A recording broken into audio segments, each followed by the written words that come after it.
Now, boom. Hello, everyone. This is Aaron. And Katrina. And we are here again to just go over once more and our next installment of Sermon on the Mount. We're going through Matthew, and we're in chapter 6 right now. And we're in the set where Jesus is talking about, don't store treasures on earth, remember last week. And so the verses today are actually in that same context. And so they're kind of difficult when you read about talking about the single eye.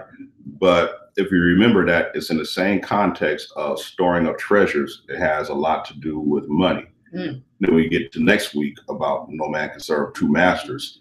So we see this whole thing is about money. In other words, we really have to be careful about how we deal with money. Not to say that having money is a bad thing, because we got to pay bills and we want to have money saved up, rainy day and stuff. So it's all about how we look at it and how we deal with that. All right. Okay. So we're going to get into this thing. Yeah. Oh, and I gave this a title. So when people see the titles, it's called What You See is What You Get. Okay. It's kind of like a double play. And I don't know if I'll even talk about it, but if we go through this, you might kind of get it. What you see is what you get. Okay. Anyway, here we go. Matthew chapter 6, verses 22 and 23. Here's what they say. The light of the body is the eye. If therefore thine eye be single, thy whole body shall be full of light. But if thine eye be evil, thy whole body shall be full of darkness.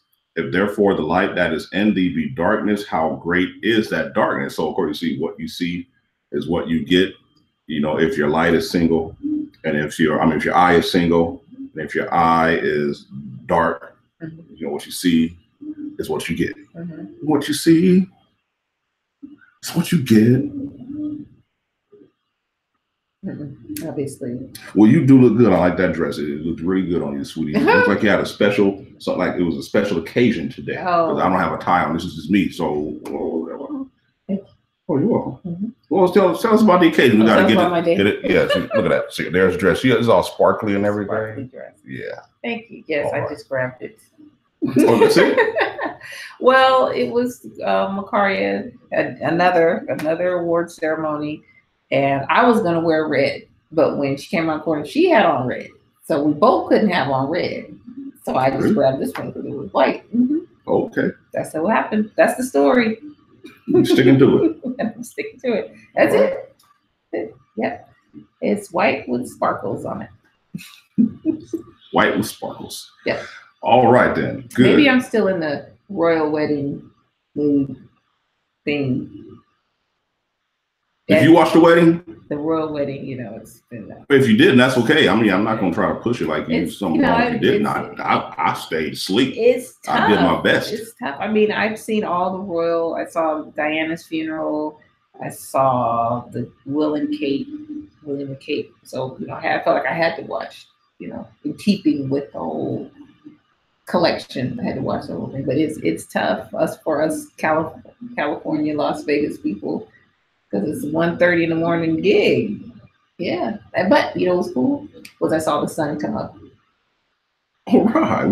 Yeah, so it's like you watch them all night long until the sun comes up. So it was very nice. So yeah, maybe that's it. So wedding-ish dress. Well, another thing too, and then we're going to get into the word. We're heading into the summer. 4 more days. I'm a teacher, so 4 more days, and that's summer vacation. And then I transition or transfer into another position in the district. I'm going to be a learning strategist, so I'll be out of the classroom, but I'll still be in education. So I won't deal directly with students, but I will still be dealing with students, and so that'll be it's a good transition. After 21 years or so of classroom work, now I'm moving beyond the classroom into something else. So that'll be a good thing right there. That's a great thing. And so of course, being summer, we got children that are home, high schoolers, and they're old enough to work, so they're going to work. We're working on getting them jobs thing, and I have to tell them, you have to apply for jobs like you apply for college everywhere, because that one you want might not call you back. Yeah, they're very picky now. Yes. It's tough. I was telling Jay, like, if you ever do this, boy, make sure you're wearing some good shoes, because it's a lot of walking. Probably put on, I don't know how many steps, going from place to place to place, and then they say Well, go online or go on our website, and then you go to the website, and the website is down. Yes, it's changed. Like now, like you don't go and fill out applications anymore. Right. You basically everything is online. Right. They say help one in the window, but you gotta go online. And now a lot of them, they're like putting out cards. You take a business card and it has a website to go to and everything. So yeah, it's changed. It's changed. If you're not up to speed, 20 years later. Yeah, I mean, the job market is a different our place. daughter, she went on one job fair and she had a resume, and they were kind of like, well, you won't be needing that. We spent all this time, crafting this resume, and for some industries, the resume is outdated now. A job fair should be online then. For real. If everything is online, why stand in line to go into a room for everybody to tell us to go online? Just put the job fair online then. I mean, that makes the most sense. That's what happened with the college fair. We went to this one college fair, I won't name it, but they had said that college advisors or the financial aid people were going to be on site, and they could basically make a decision right there on the spot. They could give you scholarships, they could give you a yes, and basically you would walk out of there with a scholarship and being accepted into a certain school. But you know what it was? It wasn't a scholarship. It was financial aid. What's financial aid? They might have a scholarship in there. But let's say they say, we'll give you $15,000 right now. $3,000 is a scholarship and $12,000 is a loan. Oh, well, this was actually a scholarship. Yeah, they'll have like different scholarships. But what my thing was is say, okay, we're going to give you $17,000 a year. Like, whoa, that's cool. Yeah. That sounds like a lot, right? And the school cost. Then you go online and like, wait, what's the tuition? And so it's still a gap. So what they gave you was here, but what you still owe is here. You owe $25,000 a year. So there's that gap. And so that it's like having two daughters going through this process. We are learning a lot, and then us having gone through it ourselves. I'm not gonna say I know it all, but I know a lot because I went through college a different way, and so my whole philosophy about college, I'm not gonna share it right now. Because this is about our eyes being single and full of darkness. Well, I think a lot of people's eyes are full of darkness. Sure enough. They don't know. They just don't know. If you don't know, you're gonna know. But let's get into it because for this one, actually, believe it or not, it was pretty much all scripture. Because the only way to really get people to understand what this is saying is you have to look at what the scripture said to help make it clear. Okay. Because this is the same content. It's all about money and stuff. So last week was about, stuff, the hoarders, the making of a hoarder. Well, this time what you see is what you get. And so here we go. First of all, it says if your eye is single. And people will ask, I'm just going to go past that because I don't get that. Well, let me help you understand what single means. Single is a word that means this. It can mean simple, whole, or sound, or clear. Okay, that still doesn't help. All right, let me help you out again. It can be something that's without fold or wrinkle. Now, let me give you the idea about something that's without fold or wrinkle. Like if you have sheets and there's a fold in the sheets, it's like there's a little part in the sheet that is like a crevice. So it's something that can be hidden up in that fold or wrinkle. Here's the one of the best example I can come up with. You know how somebody now that they may be like obese and they have these rolls or folds in their skin. This is the best example because I remember for real. I didn't say it. I would say it right here. This one guy, he got arrested visiting someone in prison, and he was an obese dude. And because his skin, they do body checks on him, and so they checked his body and wasn't nothing. But because he was so obese, his skin basically was folded over, and so in the fold, he had to lift it up, and he was hiding drugs in the fold of his skin. And so he got arrested. It's like, so they had to, now check the fold. So when your eye, think of that. Yeah, so when your eye is single, so it's like you don't have those folds or things, so something can be hidden. Well, all right. That's a vivid image we'll never be able to get out of our heads. Yeah, so here's some more to help you understand about having a single eye. Okay. A synonym is to have integrity. And one thing I tell people about having integrity, we cannot define our integrity. Our integrity is something that other people define because it's basically the ability for somebody else to believe what you're saying. And so if someone doesn't believe what we're saying, there must be something about what we're saying or doing that causes them not to believe us. So our integrity is shot. And so when our eye is single, it's like we have integrity. Another way of looking at it is like this. It's like it prevents us from having a divided heart or a relief from keeping up with two treasures. Like we said in last week, you know, don't store up for yourself treasures on earth, rather lay up for yourself treasures in heaven.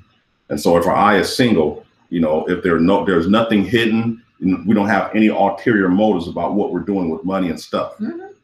All right. So if our eye, like Ananias and Sapphira, what they did, they didn't have single eyes because they tried to deceive the disciples into thinking that what they gave was all they had. And so that is the idea. They had no integrity. And because of that, they both dropped dead when they were confronted. Ooh. Okay. And so that's the thing of having single eye. It's complicated or confused what people do. So one good verse to help understand what having a single eye is Romans 12:8. So I'm going to go to Romans 12:8 and read it to you. Matthew, Mark, John, Acts, Romans, Ephesians, Philippians, Colossians, 1st, 2nd, Thessalonians, 1st Timothy, Titus. Okay, here we go. Or he that exhorteth on exhortation, he that giveth, let him do it with simplicity. I'll stop right there.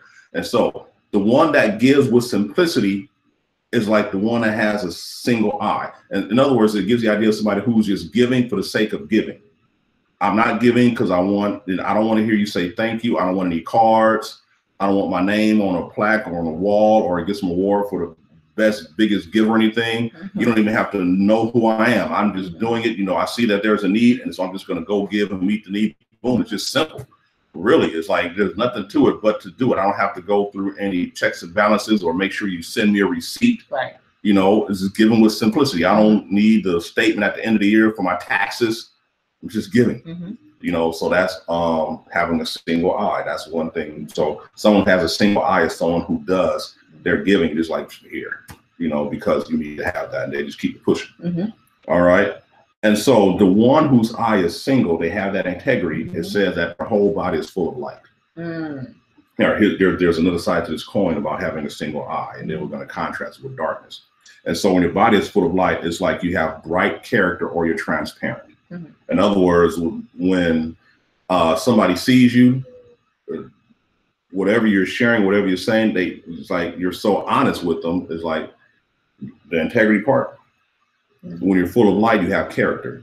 And so when someone is transparent, it's like, I'm just going to share with you everything I think you need to know, and I'm not hiding anything from you. Transparency, there's nothing to hide.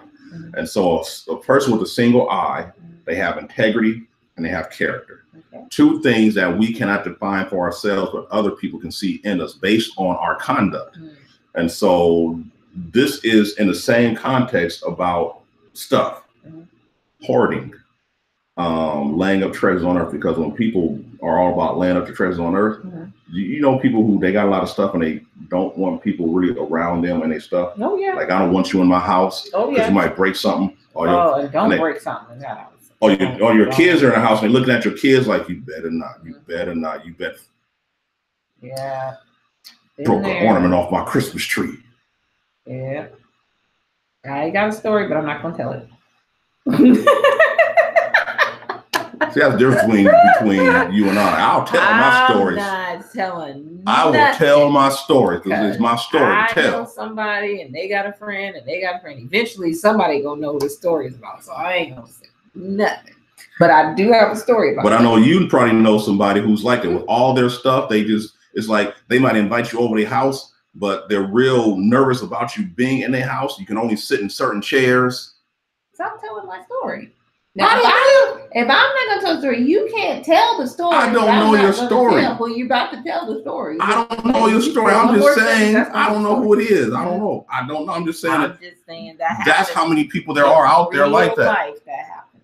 Yeah. And so their house becomes like a mausoleum, not a museum, but a mausoleum. Mausoleum for dead people. It's like, but they're alive. Like the lady on the corner on Sims, her house. Which one? Other guy. We walked in her house one time. She needed us to help her move her bed because we wanted the carpet clean.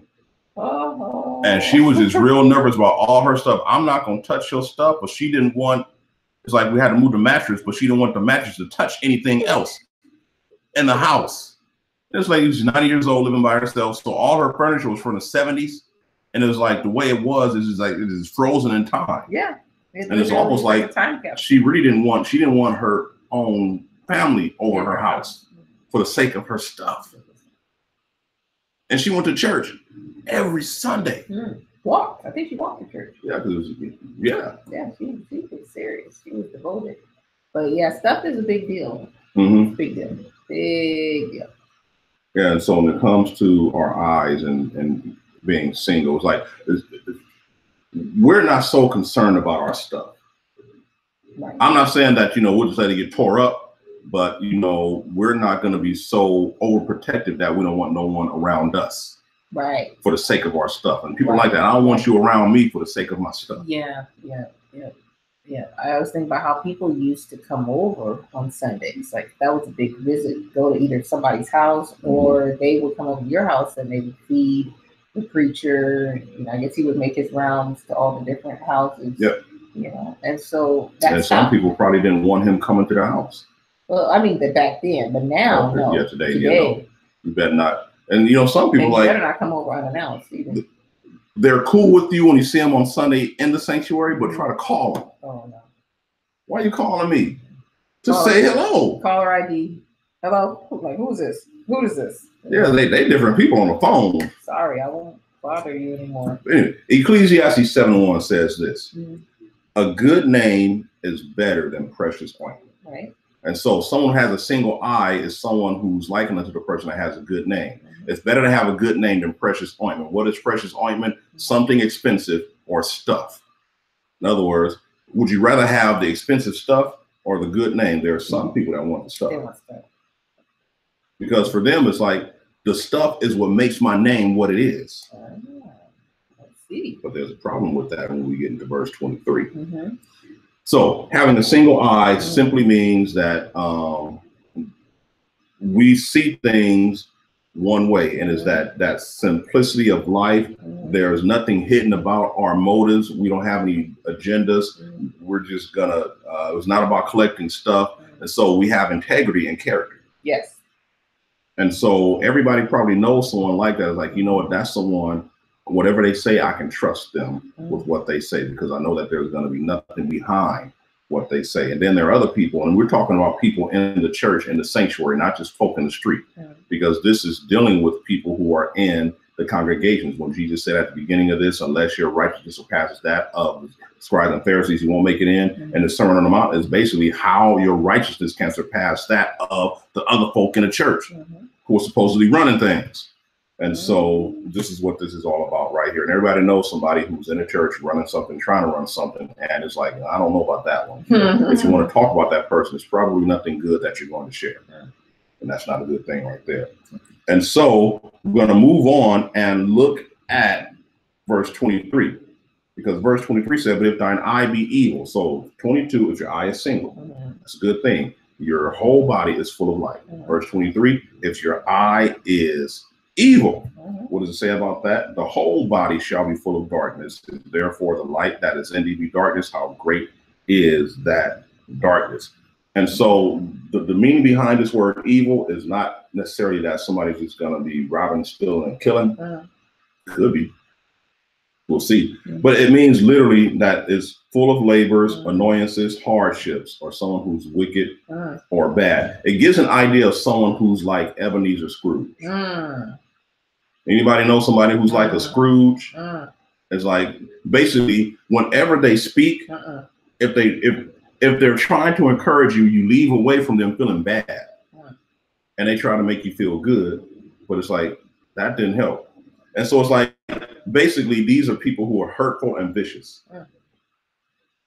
And there are some people who, when it comes to their stuff, they get real vicious and hurtful over somebody, either because of their stuff or because you don't have the same stuff that they have. See, that's called, I know somebody right now, but I'm not going to tell the story. I know another story. Because somebody, you think you can talk crazy to me just because you drive that Cadillac and I got the minivan when the doors don't even open automatically? People like that. Yeah. And my window don't even, it's stuck so it won't roll up or down. So if it rain's gonna hit me on the face. Yeah, we had a minivan and the window got stuck right here and it wouldn't roll back up. And so when it rained, it's like, yeah. Yeah. But if your eye is evil, your whole body is full of darkness. And so, think about somebody who's like if you don't know who Ebenezer Scrooge is, he was just a miserly old man who all he wanted was just to count his money, and he didn't want to even help his employees. And so he was just a mean dude. Yeah. Yeah. Because he had a lot of stuff. And I guess it's when a lot of people who know a lot of people who have a lot of stuff, they're probably more than likely not going to be as generous as someone that doesn't have a lot of stuff. I just thought about that. Like you said, Ebenezer Scrooge, I know he's a character, but it seemed like all he wanted to do is just count his money. So he's not the kind of person who would like go out and spend money. So maybe that's another type of person that's, I get a lot of stuff so I can spend it and buy stuff. But he like just to have money. So people who like to have money, they like to hold on to it. Yeah. And so there's other people, they buy stuff. Let's say they use credit or whatever. They buy the stuff, but they don't want to give away any of their stuff. They want to hold on to it. Just like same way the other Scrooge like to count his money. They like to like hold on to their. Even though it's stuff. Old, they've never worn it. Oh, absolutely. But they can catalog all their stuff. And your stuff too. Yeah. They know what you got in your closet. I know I got in my closet. That's another story. I kid you not. See, what? You should come and share the stories. People like, come on, Katrina, tell one of your stories. Okay, he gets you started, and you just we see that looking like, yeah, I know, I got a moment too. Give me a moment. Okay, well. You think they're gonna see this video? It's possible. It's possible. Don't feel bad. It's possible. But I can help you through it. Yep.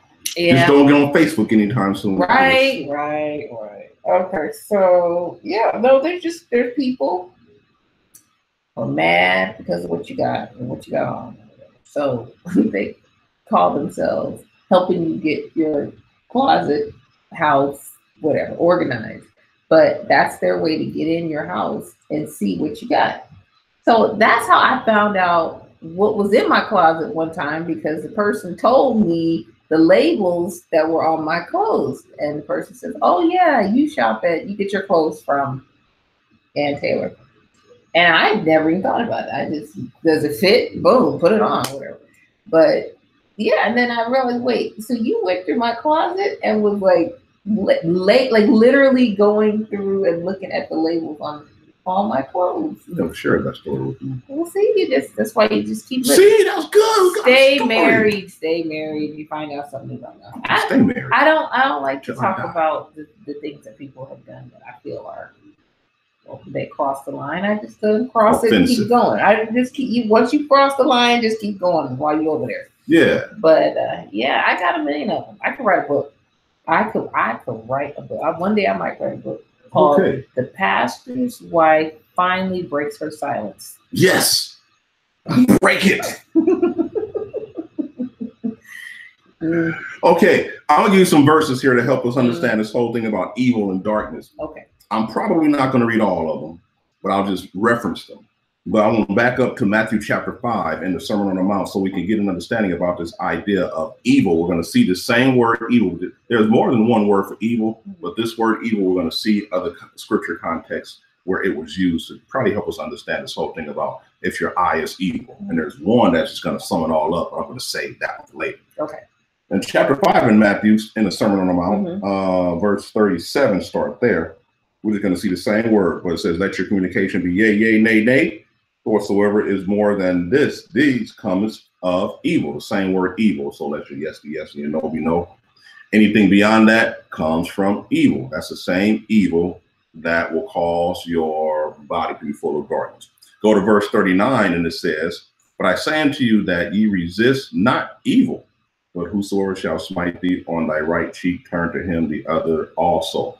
Somebody does evil to you, and this evil is probably coming from someone who has that evil eye and their body is full of darkness, and they're going to do wrong to you. They're going to do hurtful things and vicious things to you. And it says, don't resist those people. Let them do it. And that was a hard one to get through, but we made it through.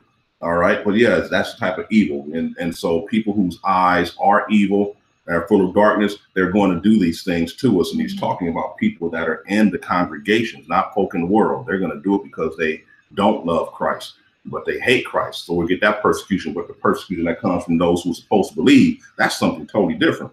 Evil. In verse 45 in the same chapter, that ye may be the children. Let me back up to 44. But I say unto you, love your enemies, bless them that curse you, do good to them that hate you, and pray for them which despitefully use you and persecute you, that ye may be the children of your Father which is in heaven. For he maketh his sun to rise on the evil and the good, and sendeth rain on the just and on the unjust. And so that's just to help you understand this whole thing about people who have evil eyes. Well, I've said, like I said, I'm going to get to that verse so you get it in the context about what it's saying. Another context is Acts chapter 19, 13 and 16. I'm not going to read those, but those are about the sons of Sceva, the six sons who try to cast out that demon. And it said, Jesus I know, Paul I know, but who are you? And that one demon jumped on all six of those dudes and sent them out of the house naked. It said that was an evil spirit. And it's the same word evil that we see here in verse 23, hurtful and vicious. And then let me read. Okay.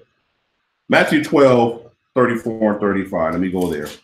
I'll read that to you. Matthew 12, 34, 35. Like I said, this is a lot of verses, so let me just get into the rest, because the rest of this is pretty much scripture. It says, O generation of vipers, how can ye, being evil, speak good things? For out of the abundance of the heart the mouth speaketh. A good man out of the good treasure of his heart bringeth forth good things, and an evil man out of the evil treasure bringeth forth evil things. So that is a real good comparison to verses 22 and 23. A good man out of the good treasure bringeth forth good things. You have that single eye. But an evil man out of the evil treasure bringeth forth evil things. He's going to be hurtful and vicious because his eye is dark. Got that? Great. Now, and there's Romans 12 and 19. That's another one. So let's go there. Romans 12 and 19. See what it says. It says, Dearly beloved, avenge not yourselves, but rather give place unto wrath, for it is written, Vengeance is mine, I will repay, saith the Lord. That word wrath is the same word that's used here for evil. Give place unto wrath, the evil. In other words, don't return the favor. If they do evil unto you, don't do evil back unto them. Like Matthew chapter 5, when he said, turn the other cheek. Don't resist an evil person. Let God have it. All right, so that is right there. And so the evil people are going to just do evil things because for them, it's all about their stuff, protecting their stuff. And you might be a threat or a danger to their stuff. And their stuff doesn't have to be physical. It can be a position or a title or influence. And if you're a threat to their position, title, or influence, they might lose some of their stuff. And so, like, coming up, how pastors didn't like other pastors. Because that pastor, a lot of my members went over to your congregation. So it's like you stole my members. And so it's like, that evil. Your eye. But one thing we looked at the same context in Luke, because Luke says the same thing, but it kind of adds something to it to give us an idea that some people might miss. And so Luke 11, 34 to 36 says it like this.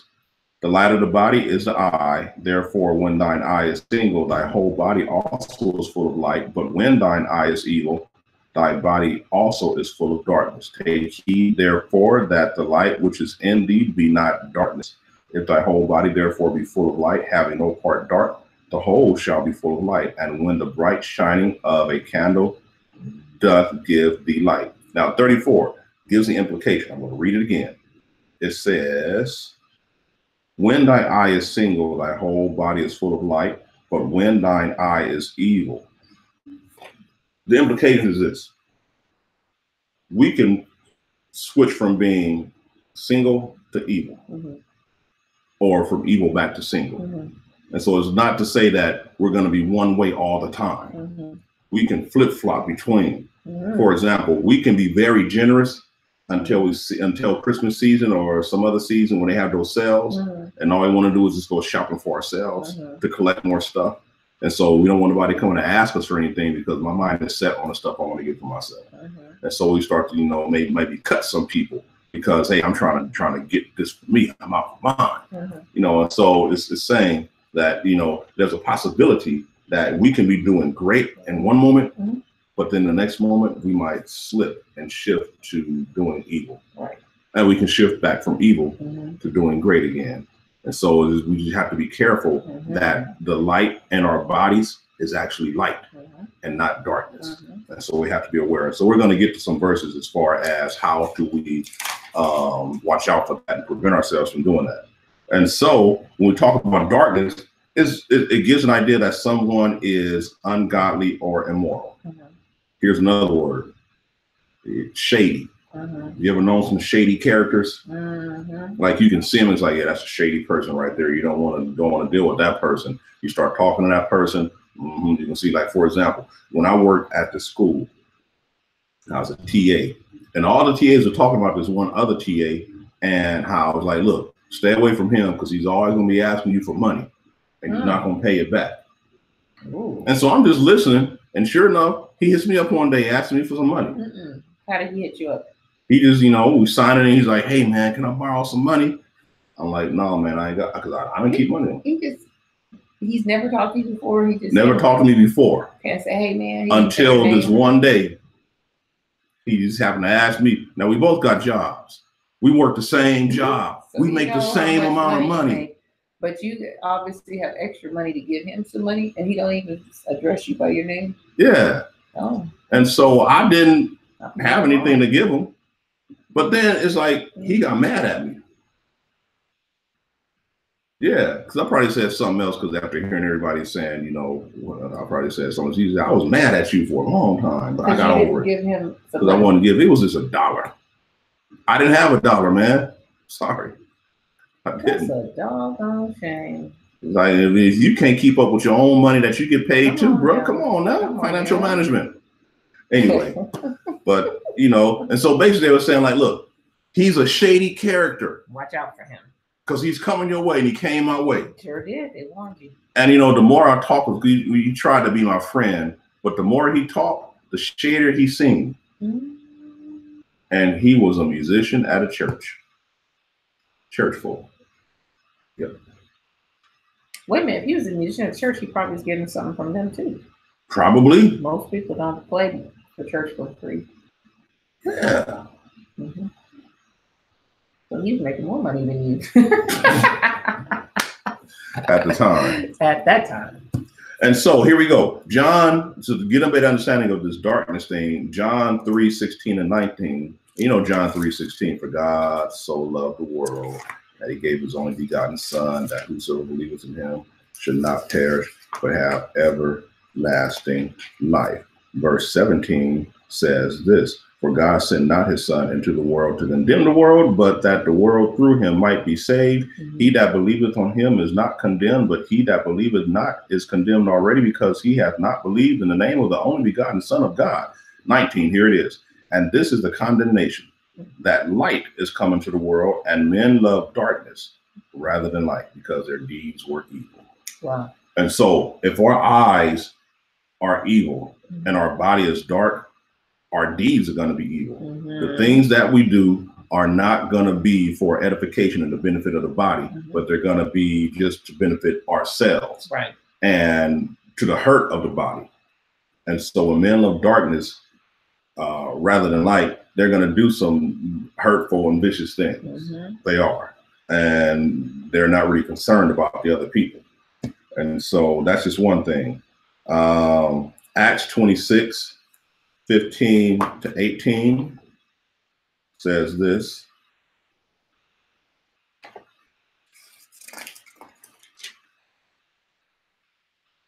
I am Jesus whom thou persecutest, but rise and stand upon thy feet, for I have appeared unto thee for this purpose, to make thee a minister and a witness both of these things which thou hast seen, and of those things in the which I will appear unto thee. I'm going to go down to 18.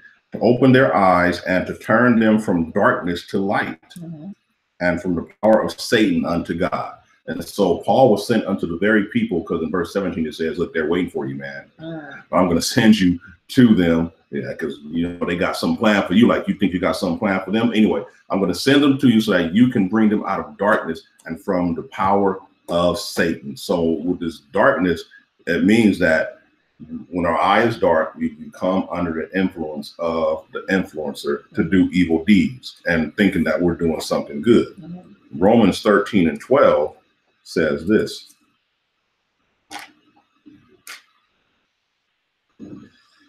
The night is far spent, the day is at hand. Let us therefore cast off the works of darkness, and let us put on the armor of light. The works of darkness, evil deeds. Let's put that stuff away and be about this light. And this is all in our context in Matthew about how we deal with stuff, money, and giving. Ephesians 5:11 says this.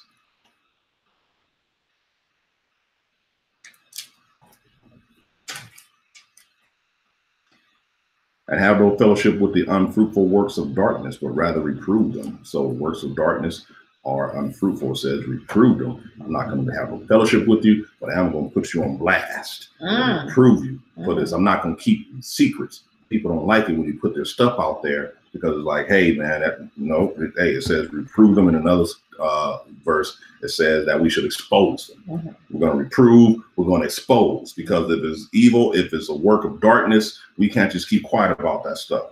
All right, so that's just some things to help you understand what darkness is and how we ought to be not about that, but have single eyes and be out the light. So the question comes, how do our bodies get dark? And so let's look at some scriptures to answer the question, how is it that we can, because remember, we can flip-flop, we can interchange between light and darkness. And so Jeremiah 16:12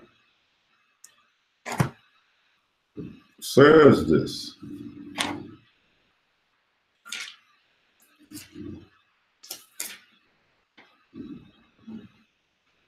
And ye have done worse than your fathers, for behold, you walk every one after the imagination of his evil heart, that they may not hearken unto me. So one way that we can have darkness in our bodies, that, like Jeremiah, another verse says it a different way, but we walk after the imaginations of our evil hearts. Because if you ever read about the heart in the Bible, the heart is spoken of as evil.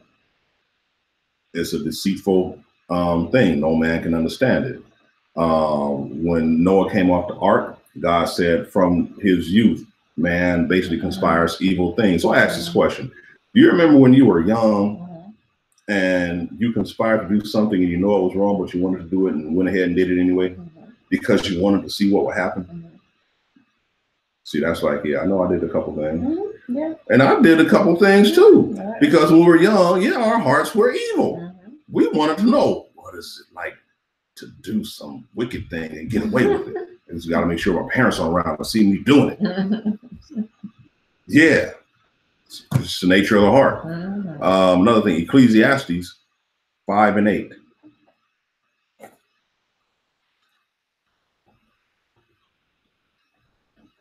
Says this. If thou seest the oppression of the poor and violent perverting of judgment and justice in the province, marvel not at the matter, for he that is higher than the highest regardeth, and there be higher than they. So how can we become full of darkness? Through oppression of the poor and a perversion of justice. And we're the ones who are doing the oppressions and the perverting. In other words, there should be justice, but we're making sure that we benefit instead of you.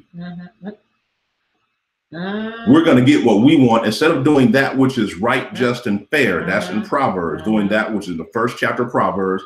He wrote the Proverbs to his son so that he knows how to do what is right, just, and fair. And there's some people think about all the things that well, not all of them, but some of the things that they've done, decisions that they've made that weren't right, just, or fair. That's a perversion of justice, because it's all to benefit them and the evil imaginations of their own heart.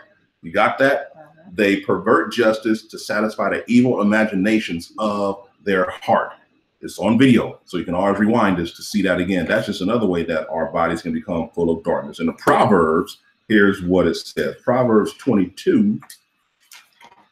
And these aren't all of it. It's not exhaustive. It's just some of the scriptures that help understand. To do an exhaustive thing, I was like, whoa, this is going to take like 3 weeks just to read scriptures. Proverbs 22:16 says this: he that oppresses the poor to increase his riches, and he that giveth to the rich shall surely come to want. You're oppressing the poor, and you are giving to the rich. And so it's kind of like how they say the rich get richer and the poor get poorer, or basically how government works in the United States. Like some people say that they only pass laws to benefit the rich because they're rich themselves. It's that same thing. It's like a perversion of justice. They're oppressing the poor, and they're going to benefit with these tax laws and loopholes and stuff like that. They'll create some tax law, but they make sure that they have a greater benefit on the back end because nobody's going to read those big, thick books and tax code laws and stuff. And so that's just another thing that they do. No one can be rich if no one is poor. True. Good point. In verse 22 in Proverbs chapter 22, it says, rob not the poor because he is poor, neither oppress the afflicted in the gate. And so that's something else that you just don't want to do. Basically, how we treat the poor and afflicted and the oppressed. If we're the ones that are like putting them down, beating them down, we might have an evil eye. Now, this is it right here, Proverbs 28 and 22. Are you ready for this? This is the only verse I pretty much needed to help explain verse 23, but I just wanted to walk you through everything else.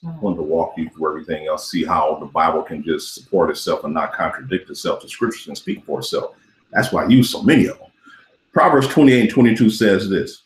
Are you ready for this? Ready. Here we go. He that hasteth to be rich hath an evil eye. There it is. What does Matthew 6:23 says? If your eye be evil, your whole body is full of darkness. How is your eye evil? The one that is real quick to try to get rich. That person has an evil eye, and considereth not that poverty shall come upon him. So in that context of Matthew chapter 6, verses 19 to about 25, is all about how we regard money and stuff. Right. And so someone that has an evil eye is really all about money and stuff. True. Power.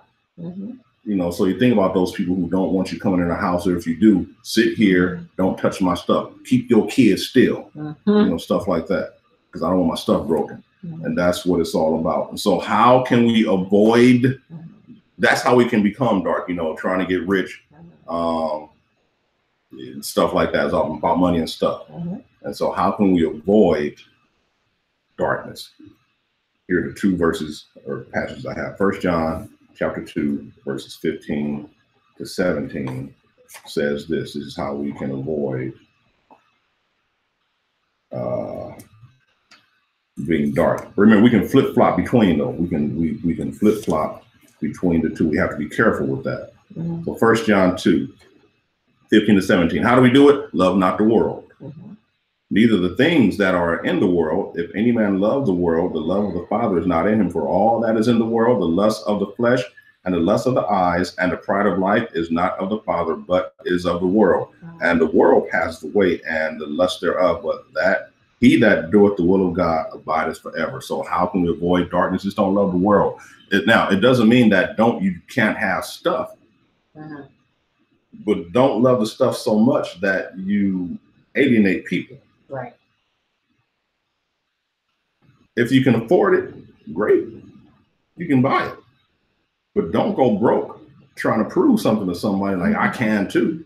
There are a whole lot of people in churches who are broke and struggling, trying to present an image to everybody in the church just so that they can be a part of. Remember one lady from Paradise who she went to this big church and she said she was in a pastor's wife's circle. Oh, yeah. And so they had to dress nice. They had, like, And she has some, she has some clothes. Extreme dress code. Yeah, she was in the crew. Yeah, glitter. But it costs to be in that crew.